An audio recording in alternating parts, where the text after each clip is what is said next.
Hello साथीहरू, नमस्ते, good afternoon. I hope तपाईँहरू सबैजना सन्चै हुनुहुन्छ होला। म पनि एकदमै सन्चै छु है। सो हेर्नुहोस् न, मेरो टिका त निधारमा त होइन, यता परेलातिर पो टाँसेछ, मलाई पत्तो छैन है।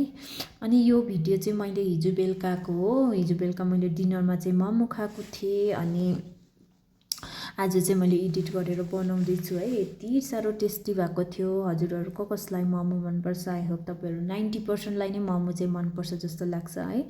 सबैले प्रायःले मोमै खाइरहेको हुन्छ है। अनि यति मिठो भएको थियो, यति टेस्टी भएको थियो है। अनि त लौकाको मोमो चाहिँ तपाईँहरू कसले खानु भएको? यस्तो मिठो हुन्छ अनि छिट्टो पनि हुन्छ है।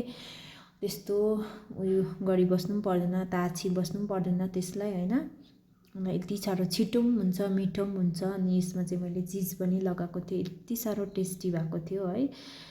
मान्छेलाई मोमो चाहिँ है जति खायो भने पनि के हो, खानै पर्ने। अब वाक्कै चाहिँ नहुने, एकछिन वाक्कै भयो भने पनि फेरि भोलिपल्ट चाहिँ खानु मन परिहाल्छ है। तपाईँहरूलाई के कस्तो लाग्छ, कति मनपर्छ? म चाहिँ एकदमै मोमो लभर्स है। म चाहिँ महिनामा 2 पल्ट जस्तो रुममा बनाएर खान्छु।